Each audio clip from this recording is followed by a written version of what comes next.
Hello, welcome to Old Nerd Reads. This is Marvel Comics in Order. This is episode 42. This time we're looking at Marvel Team Up number 47. This is part 2 of a crossover with Marvel 2-in-1. My last video was on Marvel 2-in-1 number 17, which is the first part of this story. This is the second part. This copy is pretty nice. This is probably a very fine copy. For being almost 50 years old, it's looking pretty good. It's got a little staining, but otherwise it's nice and flat. It's glossy still. Pages are a little yellowed, not too bad. But it's a good copy for me to keep. So, like I said, this continues from Marvel 2-in-1 number 17. This is kind of a conclusion to a 4-part story that took place in the last 4 issues of this title. Spidey was going through time on Doom's time platform, basically, and actually it was 6 issues, wasn't it? It was 4 issues of back in the Salem witch trials with the Scarlet Witch, the Vision, Moondragon, and Doctor Doom, all fighting Cotton Mather and the Black Rider, and then 2 issues in the future as he was trying to get home. The time platform took him to Deathlock's time and then to Killraven's time. And now in Marvel 2-in-1 number 17, he finally ended up back in his correct time. And just in time for the Basilisk to attack. The Basilisk, we're going to see a bit of his backstory. We're going to see his origin in this issue.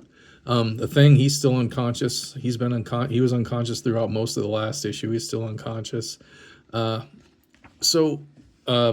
one, Ron Wilson is the penciler this time, and Dan Adkins is the inker.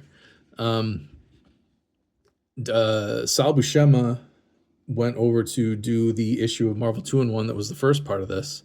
After doing all the issues prior to this one, he went over to Marvel 2-in-1 and did that issue, and did not come back to finish it. So that's kind of sad, but Ron Wilson's cool. He's a good artist as well.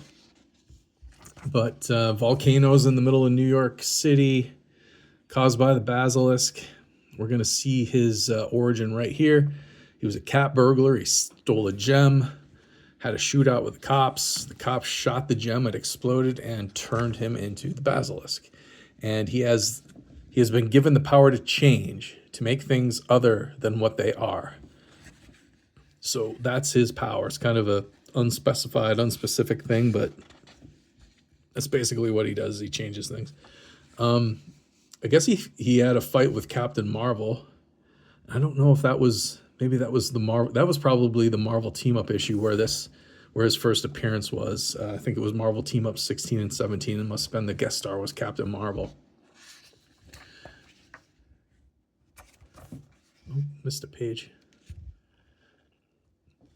Yeah, this is just recapping that story. A lot of this issue and the last issue is like a lot of recapping. There's like probably 4 to 5, maybe even 6 pages of recaps in the issue of Marvel 2-in-1 and this issue of previous stories, getting everybody up to speed. But that's all this is. And then finally we're back to the adventure at hand. Finally, while Spidey and Basilisk are fighting, but Spidey uses his webbing to dump some water on the Thing to wake him up. Clever, very clever. Spirit of 76. So Marvel was celebrating the bicentennial, 1976, with Captain America, of course. Now the Thing is going to join the fight. We get a little side story with J. Jonah Jameson and Robbie Robertson at the Daily Bugle. The Basilisk is just running around town, changing things, I guess. Flying around on a piece of rubble, causing mayhem. This letters column has a letter from Ralph Macchio, future editor at Marvel Comics, longtime editor. He geez, he probably started working for Marvel Comics shortly after this, probably in 76 or 77 sometime, somewhere around there. And he was at Marvel all the way until the early 2000s.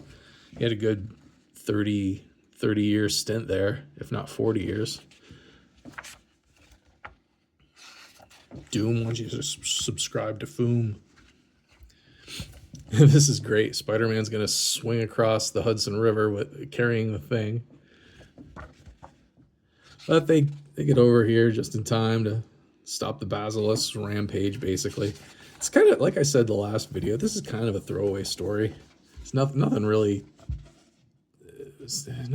significant happens. I mean, yeah, it's volcanoes popping up in the Hudson Bay and this guy going around destroying New York City, but it's all kind of silly. Here we got a great 2-page splash of both of our heroes taking on the villain. It's clobbering time.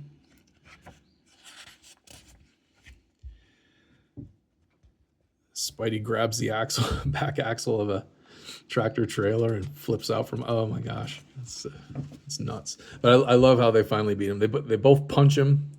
He flies out into the Hudson Bay and into the side of the volcano. The volcano, it explodes, and that's the end. Happily ever after. Yeah, but it was a fun 2-part story. Like I said, a little nonsense, a little corn, but that's the way it was back then, and that's fine with me. It's fun to read. You really get a good dose of the characters' personalities, especially the Thing's Ben Grimm's personality and Spider-Man Peter Parker's personality, which is always fun to read.